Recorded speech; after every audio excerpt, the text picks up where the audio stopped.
Hi, everybody. It's Dave Wiseman with Columbus Wired, and we're here at the end of the season. Well, the same place we started at, outside Nationwide Arena. However, the result has been much different. As you know, the Blue Jackets have had a very tough year. They are virtually assured of, well, getting a first pick, depending on how the lottery goes on. And we're here with Dave Seaman. And Dave, well, what went wrong? I mean, I know you could take 20 minutes to do it. Sum it up in about a minute. It really just comes down to the start. I mean, the Blue Jackets 0-7 or 0-8 to start the season. A lot of that obviously had to do with the suspension to James Wisniewski. Radek Martinic got hurt in the first 10 games of the season. Jeff Carter was out, in and out of the lineup before he got traded. And really, it seems like it was a team that never really gelled. They never got off the schneid, if you will. And as a result, here we are. We're looking at possibly a number one draft pick and another lost season. Yeah. Now, towards the end of the season, though, the coaching changed. Todd Richards took over the team. I believe this number is correct. Don't hold me to it, fans. But I believe they went 15-14-1 in the last 30 games or somewhere of that nature. They really took it to Colorado at the end, knocked them out of the playoffs, played the spoiler once again. Does that help with the team rolling into next year? Well, I think that obviously it's a good thing when you play 500 hockey, and I mean you have to think that all coincided with the trade deadline, and maybe the cancer of Jeff Carter left the team. Obviously, Jack Johnson came and was a part of the resurgence of the Blue Jackets. And sure, yeah, absolutely, you have to think that it builds momentum. But let's be honest, it's false hope. The Blue Jackets have been through this year after year after year. They kind of run out of things, and then all of a sudden they go on a little tear at the end. And unfortunately, the team's going to end up with 63 or 65 points. They're going to finish dead last in the NHL by a lot. And, we'll know Tuesday night whether or not they end up with the number one, the number two, or the number three draft pick. Now, the biggest hole that we've seen this year is goaltending. We really don't have much in the pipes. I mean, we relied on Mason. Alan York, well, he's without a team now because Chicago, Express folded. Dukanich, we never saw him. What is the management and Scott Howson looking to do there? Well, I mean, you're talking about six goaltenders that have been a part of the Blue Jackets organization. You mentioned Mark Dekanich. He never even got off the ground. He never got started. He was supposed to be the number two goaltender here. He was supposed to be the next Carey Price. We didn't know. Steve Mason, we all know for him, a lot of it's up here. I don't think a lot of it's physical. He changed the pads. He started having success. The bottom line is this team will not be successful until Steve Mason is not the number one goaltender. And, that is the priority this offseason for whomever's in charge, whether it be Scott Howson or somebody else. They have to get a number one goaltender. And the nice thing about this is, with the Jeff Carter trade, you have 2 picks in the first round. You have 2 picks in the second round.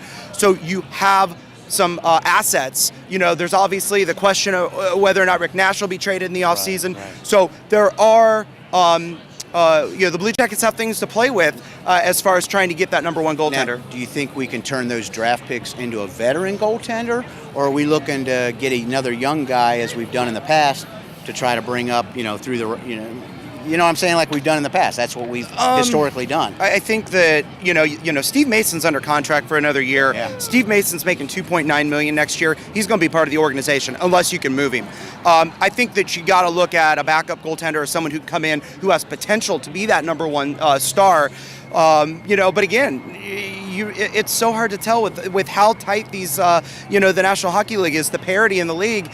It could go any way right now. And Scott Howson's really tight-lipped about everything. He's not really given any idea what's going on. And like you said, kind of going into the Rick Nash thing, I mean, that kind of turned ugly. It's my hope that, as we talked about earlier, that, they can be like a feuding family and hopefully put their differences aside that were made public.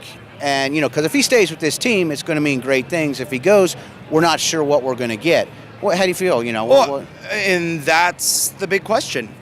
Will he stay? Will he go? And I think that, the Blue Jackets have to get the right package for him. You don't trade your franchise or your franchise player. He's the face of the franchise. He's the guy that is on all the promotional stuff in and around Nationwide Arena. And when it comes down to it, you have to be able to get multiple pieces or draft picks to make sure that it's a win for the Blue Jackets. Do I think he's going to go?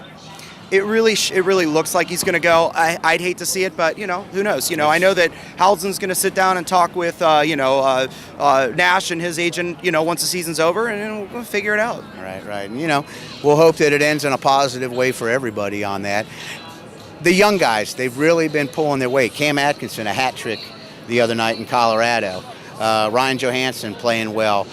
They're going to add a lot to this team next year, aren't they? Well, those guys, and John Moore, he was a rookie. He wasn't even he wasn't supposed to be on this team, but when you have an injury to Radek Martinic, the 7th game of the season, he's automatically slotted in. And we've talked about this over and over and over. The Blue Jackets defense next year is going to be solid. It's going to be strong. And when you're looking at Mark Mathot and John Moore on your third line, it's going to look really good defensively. Very versatile, 3 different defensive pairs next year. As far as young guys, it's been good to get these guys up. The season's been lost since Halloween.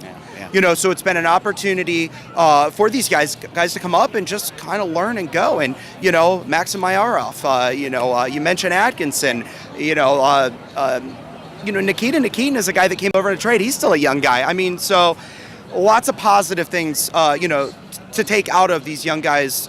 Alan York, forget about Alan York, came out from nowhere. He's really shown, hey, can he stick with this team? Yeah. Can he not? Again, lots of questions going into the offseason. Lots of questions. So, there you go. That's a brief rundown. The draft's up in a few weeks. We'll hopefully have a report for you there. Until next time, for Dave Seaman, I'm Dave Wiseman. We'll see you soon.